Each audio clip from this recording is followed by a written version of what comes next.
O Jornal Bíblico começa agora. Bom dia, está começando o Jornal Bíblico. Israel assume responsabilidade pela morte de comandante do Hezbollah, no Líbano. Israel reforça ataques no sul de Gaza e diz ter desmantelado Hamas na região norte. Hamas está usando armas norte-coreanas na guerra contra Israel, diz a Coreia do Sul. E como anda o terceiro templo? O projeto arquitetônico já existe e mescla a revelação dos textos sagrados com a tecnologia moderna. O novo templo será totalmente informatizado, contando com estacionamento subterrâneo, controle de temperatura, elevadores, docas para transporte público, acesso para cadeirantes e outras comodidades. Ainda nada de notícias que começaram a construir, apenas que ainda estão arrecadando dinheiro. Bom, Bíblia evangélica e Bíblia católica. Mas qual é a certa? Segundo a Bíblia, a verdadeira Bíblia Sagrada do Vaticano é a palavra de Deus revelada aos profetas e apóstolos. Ela é considerada a autoridade máxima para os cristãos e contém os ensinamentos divinos para a salvação e a vida em comunhão de Deus. Bom, arqueólogos descobrem caverna Arca de Noé, no México. A caverna, localizada em Tulu, abrigava restos mortais de grande variedade de animais, além de esqueletos humanos. Exploradores de cavernas encontram de tudo nesses buracos. E recentemente, arqueólogos descobriram uma espécie de Arca de Noé das cavernas em Tulu, no México.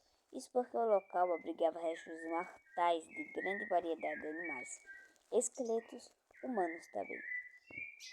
Arqueólogo do Instituto Nacional de Antropologia e História, a UINA, descobriram uma caverna estilo Arca de Noé, em Tulu, no México, com grande variedade de animais e humanos. Dentro da caverna, os cientistas encontraram 8 locais de sepultamento humano, bem como restos de pelo menos 9 espécies de mamíferos e outros animais. Apesar dos desafios em explorar a caverna apertada, os pesquisadores utilizam fotografia de alta resolução e scanners a laser para construir modelos 3D precisos do local para preservá-lo. O INAH também planeja usar os modelos 3D para criar um tour virtual pela caverna, por meio do qual o público poderá explorar a antiga necrópole. Os cientistas em questão eram do Instituto Nacional de Antropologia e História, enquanto a expedição fazia parte de um projeto do Ministério Federal da Cultura. Enquanto trabalhavam para abrir caminho na região, os arqueólogos encontraram a pedra adornada com um caramujo remanescente da decoração antiga, deixada pelos habitantes maias pré-hispânicos. Ao remover a rocha que fechava a entrada para a cavidade, observou-se que ela estava literalmente dividindo os restos ósseos de um indivíduo, deixando a parte inferior do seu corpo do lado de fora e a parte superior dentro dela, contou o coordenador do projeto, José Antônio Reis Solis, em entrevista ao portal do INAH. Os cientistas ficaram intrigados, para dizer o mínimo, e decidiram explorar a caverna. Até o momento, eles encontraram 8 locais de sepultamento humano, divididos entre 2 câmaras. A maioria era adulto, com restos mortais bem preservados, graças às condições ambientais favoráveis. A equipe também buscou a expertise de Jerônimo Avilés e Cristian Sanches ambos especialistas na identificação de restos animais. A análise preliminares revelaram pelo menos 9 espécies de mamíferos, cães, morcegos, vampiros, por exemplo, além de pássaros, répteis, peixes, tubarões, tigre, crustáceos, caracóis e sapos. Alguns dos ossos mostram sinais de cortes e modificações. Isso sugere que foram transformados em vários artefatos típicos da região, como agulhas. Um grande número de fragmentos de cerâmica também foi encontrado no local. As 2 câmaras usadas como locais de sepultamento humano têm cerca de 3 metros por 2 metros de tamanho. Na altura média, apenas 50 centímetros, ou seja, são apertadas. O mesmo vale para a caverna como um todo. Trabalhar dentro dela tem sido desafiador para a equipe, que também lida com calor, umidade, insetos e falta de luz. Felizmente, os pesquisadores têm à sua disposição recursos como fotografia de alta resolução e scanners a laser. Essas ferramentas ajudarão a preservar a caverna. Isso porque vão permitir que os arqueólogos construam modelos 3D precisos do local. O INAH também informou que planeja usar esses modelos não apenas para pesquisa, mas para criar um tour virtual pela caverna. Assim, até os exploradores iniciantes mais claustrofóbicos poderão se aventurar pela antiga necrópole. Campo magnético da Terra, destruição de cidades citada na Bíblia.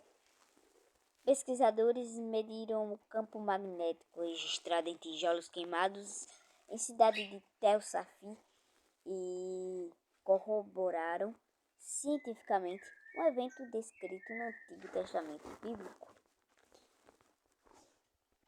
Uma nova técnica que detecta campos magnéticos antigos em tijolos queimados confirmou um evento descrito no Antigo Testamento da Bíblia, a destruição da cidade filisteia de Gat.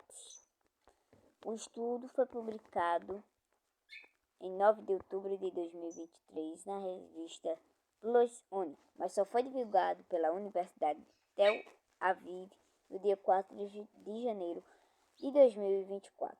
A investigação foi conduzida por pesquisadores de Tel Aviv e de outras 3 universidades: a Universidade Hebraica de Jerusalém, Universidade Bar-Ilan e Universidade Ariel. A antiga Gat, atualmente Tel Safi, o Tel Safi, foi conquistada, segundo a Bíblia, por Azael, rei de Arã.